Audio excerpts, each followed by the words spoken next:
یہ ترتیب کے لحاظ سے 50 صورت اور نزول کے لحاظ سے 34 صورت ہے، اور یہ مکی صورت ہے۔ اس میں 45 آیات اور 3 رکوع ہیں۔ حارث بن نعمان رضی اللہ تعالیٰ عنہ کی صاحبزادی کہتی ہیں، میں نے رسول اللہ صلی اللہ علیہ وسلم کے منہ سے سورہ قاف یاد کی، آپ اسے پڑھ کر ہر جمعہ کو خطبہ دیا کرتے تھے، ہمارا اور آپ کا تنور ایک ہی تھا۔ مقصد یہ ہے کہ آپ یہ صورت بڑے بڑے مجموع میں پڑھا کرتے تھے، جیسے عید کی نماز میں اور جمعہ کے خطبہ میں، کیونکہ اس میں آغاز حلق کا، زندگی بعد الموت کا، اللہ کے سامنے کھڑے ہونے کا، حساب و کتاب کا، عذاب و ثواب کا اور ترغیب و تربیت کا بیان ہے۔ بسم اللہ الرحمن الرحیم، شروع اللہ کے نام سے جو بہت مہربان نہایت رحم والا ہے۔ قاف والقرآن المجید، بل عجبوا ان جاءهم منذر منهم فقال الكافرون هذا شيء عجیب۔ اس بڑی شان والے قرآن کی قسم، رسولوں کا آنا برحق ہے اور زندگی بعد الموت یقینی ہے، بلکہ انہیں اس پر تعجب ہے کہ انہی میں سے ان کے پاس ایک ڈرانے والا آ گیا۔ منکر تو کہنے لگے کہ یہ ایک عجیب بات ہے، کیا جب ہم مر جائیں گے اور مٹی بن جائیں گے تو پھر زندہ ہوں گے؟ دوبارہ زندہ ہونا تو عقل سے دور ہے۔ ان میں سے زمین جو کچھ گھٹاتی ہے وہ ہمیں معلوم ہے اور وہ ہمارے پاس لکھا ہوا محفوظ ہے، بلکہ جب کبھی ان کے پاس حق آیا اسے انہوں نے جھٹلایا، اس لیے یہ الجھن والی بات میں پڑ گئے۔ کیا انہوں نے اپنے اوپر آسمان نہیں دیکھا کہ ہم نے اسے کس طرح بنایا اور کس طرح زینت دی، اور اس میں کوئی شگاف تک نہیں، اور ہم نے زمین کھینچ کر بچھا دی اور اس میں پہاڑوں کی میخیں ڈال دی اور اس میں طرح طرح کی خوشنما چیزیں پیدا کر دی، تاکہ ہر رجوع کرنے والے بندے کی نصیحت و تبصرہ کا ذریعہ بن جائے۔ اور ہم نے آسمان سے برکت والا پانی اتارا، پھر اس میں باغ اور کاٹے جانے والا غلہ اور کھجوروں کے اونچے اونچے درختوں کو بھی، جن کے تہ بتہ گوشے ہوتے ہیں، بندوں کی روزی کے لیے پیدا کیا، اور ہم نے اس سے مردہ زمین زندہ کی، اسی طرح قبروں سے نکلنا ہوگا۔ اللہ سبحانہ تعالیٰ نے عظیم قدرت کے چند نمونے پیش کیے جو زندگی بعد الموت سے کہیں بڑھ کر ہیں۔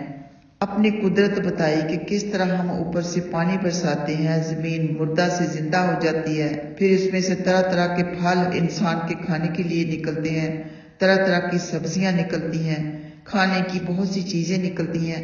پھر آسمان دیکھ کر اللہ سبحانہ تعالیٰ کی بہت بڑی قدرت نظر آتی ہے کہ کس طرح یہ ٹھہرا ہوا ہے، کوئی شگاف نہیں۔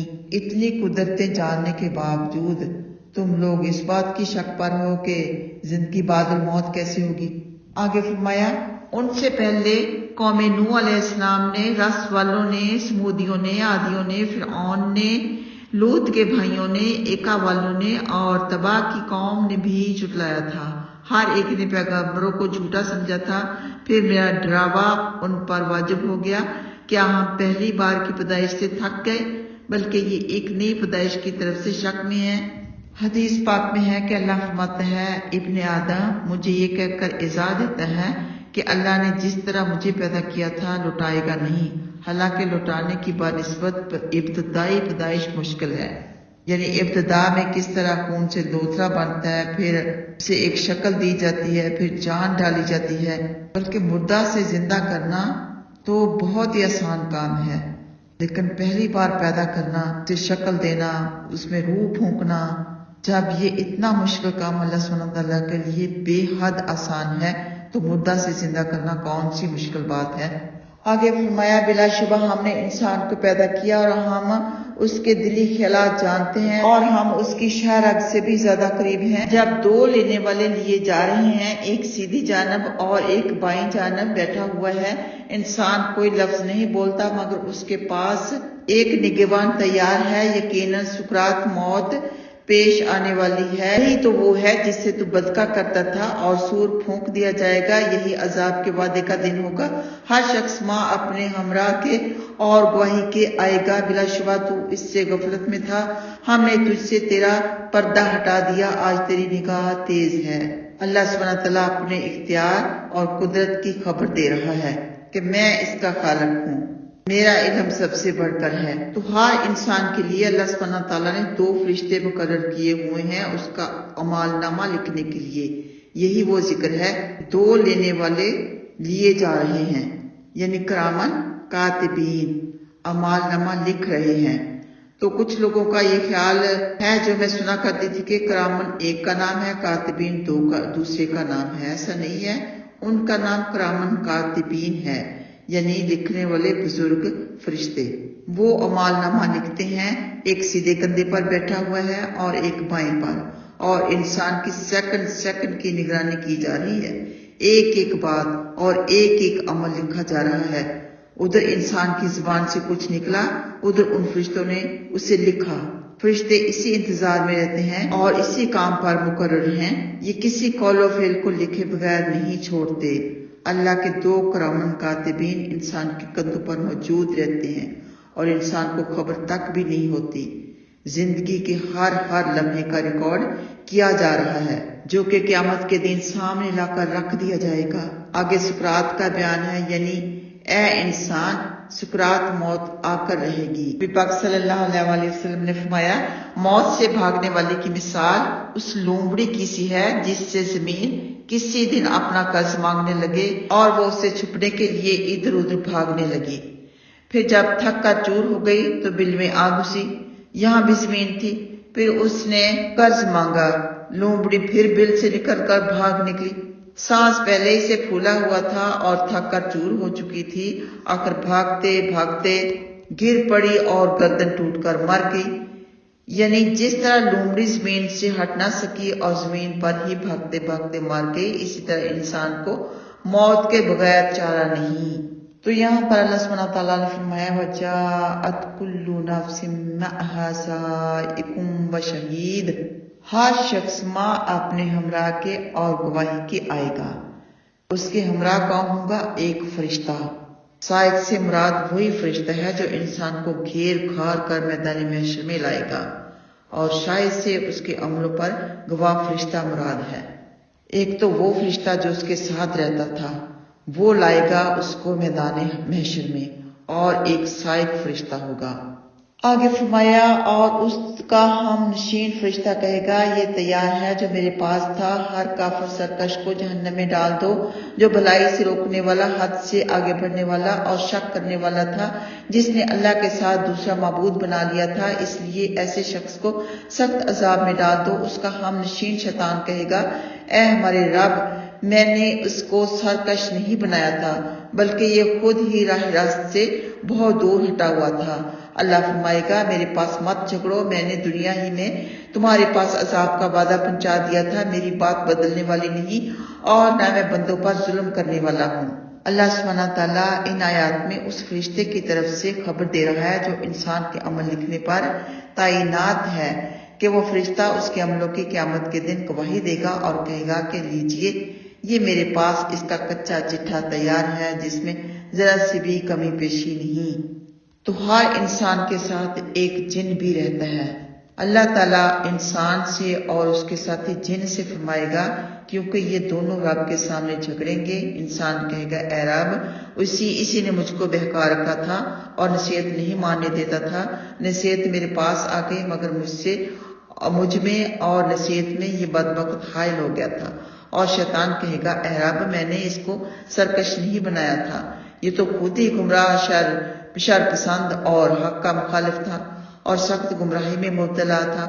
اس پر اللہ تعالیٰ ان دونوں سے فرمائے گا کہ میرے پاس جھگڑا نہ کرو، میں نے پہلے رسول بھیج کر اور کتابیں نازل فرما کر حجتیں پوری کر دی تھی اور جہنم سے تمہیں ہوشیار کر دیا تھا۔ آگے فرمایا، جس دن ہم دوزخ سے پوچھیں گے کیا تو بھر گئی، اور وہ جواب دے گی کیا کچھ مزید ہے، اور جنت متقیوں کے قریب کر دی جائے گی جو ذرا بھی دور نہ ہوگی۔ کہا جائے گا کہ یہ ہے وہ جس کا تم سے وعدہ کیا گیا تھا، اور حق اس شخص کے لیے ہے جو رجوع کرنے والا اور پابندی کرنے والا تھا، جو رحمان کا غائبانہ ڈر رکھتے ہوں اور رجوع ہونے والے دل لائے ہوں۔ ان سے کہا جائے گا کہ تم اس جنت میں سلامتی سے داخل ہو جاؤ، یہ ہمیشگی والا دن ہے، وہاں انہیں جو چاہیں گے سب کچھ ملے گا اور ہمارے پاس زیادہ بھی ہے۔ اللہ اکبر۔ اللہ سبحانہ تعالیٰ قیامت کے دن دوزخ سے پوچھے گا کہ بھری ہے یا نہیں، وہ جواب میں حل من مزید، ابھی اور ہے کا نعرہ لگائے گی۔ اللہ نے جہنم سے یہ وعدہ فرما لیا ہے کہ وہ اس سے سرکش جنوں اور انسانوں سے قیامت کے دن بھر دے گا، لیکن وہ حل من مزید ہی کا نعرہ لگاتی رہے گی، یعنی ابھی اور جو گناہ گار باقی ہیں ان کو مجھ میں ڈال دیجئے۔ ظاہر آیت سے یہی مطلب معلوم ہوتا ہے اور اسی پر حدیث دلالت کرتی ہیں۔ نبی پاک صلی اللہ علیہ وسلم نے فرمایا گنہگار جہنم میں ڈالے جائیں گے، لیکن وہ حل من مزید ہی کہتی رہے گی۔ پھر جب اللہ اس میں اپنا قدم رکھے گا تو وہ بس بس کہے گی۔ رحمت عالم صلی اللہ علیہ وسلم نے فرمایا ایک دفعہ جنت و دوزخ میں گفتگو ہوئی۔ دوزخ بولی مجھ میں سرکش و مغرور ہوں گے، جنت بولی مجھ میں کمزور و محتاج ہوں گے۔ اللہ نے دونوں میں فیصلہ فرما دیا۔ جنت سے فرمایا کہ تو میری رحمت ہے، میں تیرے ذریعہ اپنے بندوں میں سے جس پر چاہوں گا رحم کروں گا، اور دوزخ سے کہا کہ تو میرا عذاب ہی ہے، میں تجھ سے اپنے بندوں میں سے جس پر چاہوں گا عذاب کروں گا اور تم میں سے ہر ایک کو بھر دوں گا۔ تو جنت نیک لوگوں کے، پارساؤں کے، پرہیزگاروں کے قریب کر دی جائے گی، یعنی قیامت کے دن جنت پرہیزگاروں کے قریب کر دی جائے گی، جو دور نہیں ہے، کیونکہ جو چیز یقینی طور پر آنے والی ہو وہ دور نہیں ہے بلکہ قریب ہی ہے۔ آگے فرمایا ان سے پہلے ہم نے بہت سی قومیں غارت کر دی جو ان سے طاقت میں کہیں زیادہ تھی، یہ شہروں میں بھاگنے کی جگہ تلاش کرتے ہی رہے۔ دل والے کے لیے اس میں یقیناً زبردست عبرت ہے، اور اس کے لیے بھی جو دل حاضر کر کے کان لگائے۔ بلا شبہ ہم نے آسمان و زمین کو اور ان کی درمیانی چیزوں کو 6 دن میں بنا دیا، اور ہمیں تکان نے چھوا تک نہیں۔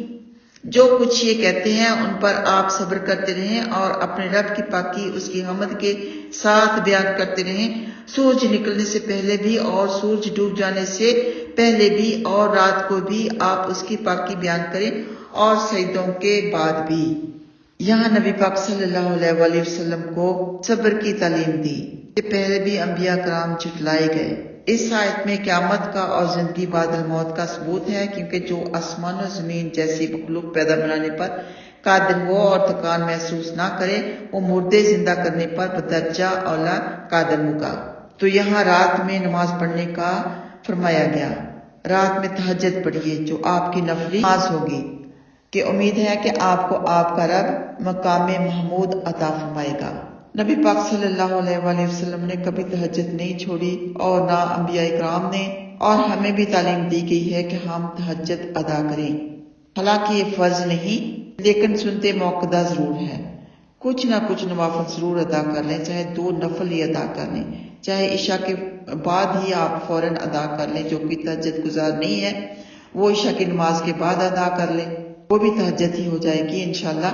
تسبیح پڑھنے کا بیان ہے کہ سجدوں کے بعد بھی، یعنی نماز کے بعد تسبیح پڑھیے، جو کہ ہم 33 دفعہ سبحان اللہ، الحمدللہ، اللہ اکبر پڑھتے ہیں، اس سے سارے گناہ معاف ہو جاتے ہیں۔ ابن عباس رضی اللہ تعالیٰ عنہما فرماتے ہیں غریب مہاجروں نے کہا اے اللہ کے رسول صلی اللہ علیہ وآلہ وسلم، مالدار بلند درجوں اور پائیدار نعمتوں کے حاصل کرنے میں ہم سے بڑھ گئے۔ فرمایا کیسے؟ بولے وہ نماز روزہ تو ہماری طرح انجام دیتے ہیں، مگر خیرات بھی کرتے ہیں اور غلام بھی آزاد کرتے ہیں، ان عبادتوں سے ہم محروم ہیں۔ فرمایا کیا میں تمہیں ایسا عمل نہ سکھا دوں جس کے پابند ہو کر تم اپنے بعد والوں سے بڑھ جاؤ گے، اور تم سے بجز اس پر عمل کرنے والے کے کوئی افضل نہ ہو۔ نماز کے بعد 33 دفعہ سبحان اللہ، الحمدللہ، اللہ اکبر پڑھتے رہو۔ پھر ایک زمانہ کے بعد غربا آ کر کہنے لگے یا رسول اللہ صلی اللہ علیہ وآلہ وسلم، ہمارے مالدار بھائی بھی سن کر یہ عمل پڑھنے لگے۔ فرمایا یہ تو اللہ کا فضل ہے، اللہ اپنا فضل جسے چاہے عطا فرمائے۔ اللہ اکبر۔ آگے فرمایا سنیے جس دن ایک پکارنے والا قریب کی جگہ سے پکارے گا، جس دن لوگ یقین سے چیخ کو سن لیں گے، یہ قبروں سے نکلنے کا دن ہوگا، بلا شبہ ہمیں جلاتے ہیں اور ہمیں مارتے ہیں اور ہمارے پاس ہی لوٹ کر آنا ہے۔ جس دن زمین ان سے پھٹ جائے گی اور یہ اس سے دوڑتے ہوئے نکل پڑیں گے، یہ جمع کرنا ہمارے لیے آسان ہے۔ یہ جو کچھ کہہ رہے ہیں ہمیں بخوبی معلوم ہے، آپ ان پر جبر کرنے والے نہیں آپ ان کو جو میرے ڈراوے سے ڈرتے ہیں قرآن سے نصیحت کرتے رہیں۔ ایک سے مراد سور ہے، یعنی سور کا پھونکنا، یعنی آج تو مشرک قیامت کے انکاری ہیں، اس دن تو یقینی طور پر سور کی آواز سن لیں گے، وہ دن قبروں سے اٹھ نکلنے کا ہوگا۔ الحمدللہ، اللہ سبحانہ تعالیٰ کے فضل و کرم کے ساتھ ہماری سورۃ القاف کا ترجمہ مختصر تفسیر پائے تکمیل تک پہنچا۔ اللہ سبحانہ تعالیٰ غلطی کوتاہی معاف فرما لے، قبول فرما لے، عمل کی توفیق عطا فرمائے، غور و فکر کی توفیق عطا فرمائے، آخرت میں ہمارے لیے نجات کا ذریعہ بنائے، آمین۔ اس کے بعد ہے سورہ زاریات۔ یہ ترتیب کے لحاظ سے 51 صورت اور نزول کے لحاظ سے 67 صورت ہے، اور یہ مکی صورت ہے۔ اس میں 60 آیات اور 3 رکوع ہیں۔ بسم اللہ الرحمن الرحیم، شروع اللہ کے نام سے جو بہت مہربان نہایت رحم کرنے والا ہے۔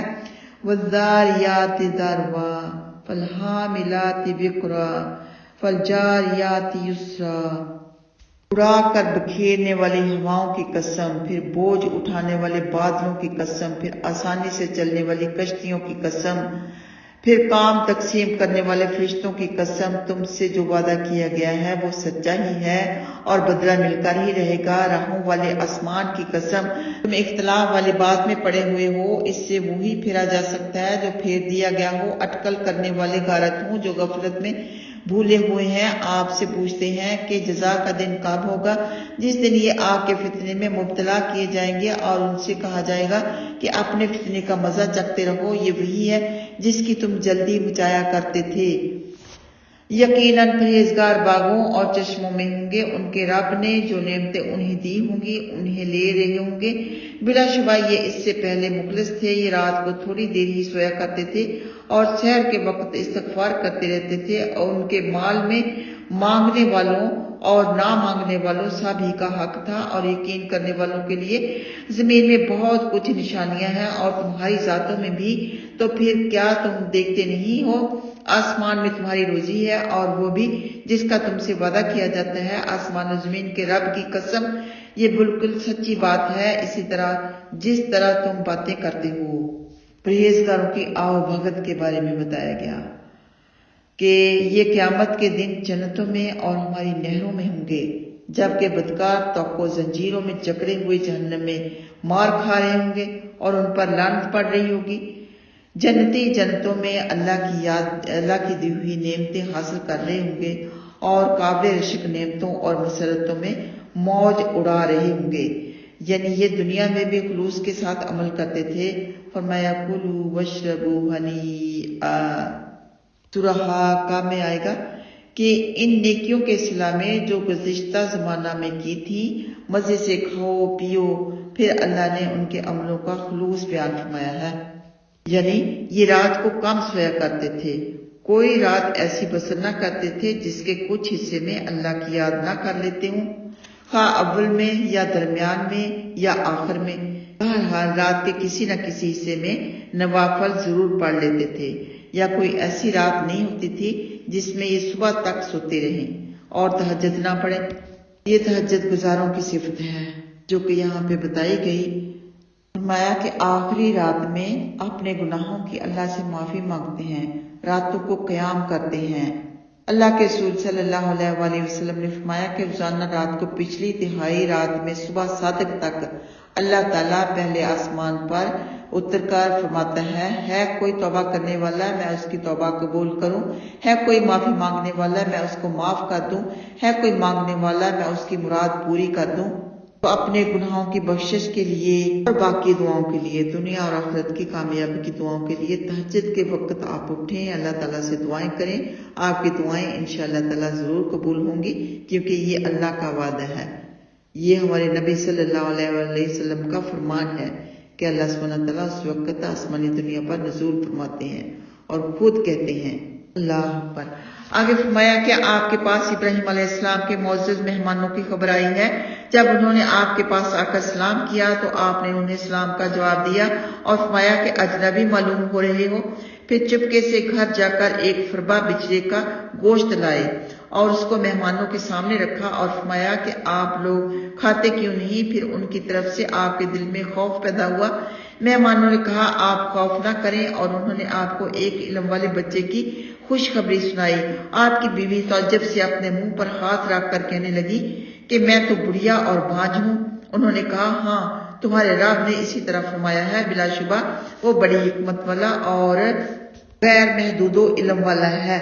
تو یہ واقعہ سورہ ہود سورہ ہجر میں گزر چکا، یعنی انسانی روپ میں فرشتے جن کو اللہ تعالیٰ نے عزت و شرف بخش رکھا ہے آ گئے تھے۔ تو نے آ کر سلام کیا، آپ نے ان کے سلام کا جواب بڑھا کر دیا۔ آپ چپکے سے گھر میں گئے اور اپنے اچھے جانوروں میں سے ایک موٹا تازہ بچڑا ذبح کر کے اس کا گوشت بھنوا کر مہمانوں کے سامنے پیش کیا۔ تو یہاں سے یہ بھی معلوم ہوا کہ مہمانوں کی خاطر تواضع کرنی چاہیے، اچھے سے اچھا کھانا انہیں پیش کرنا چاہیے۔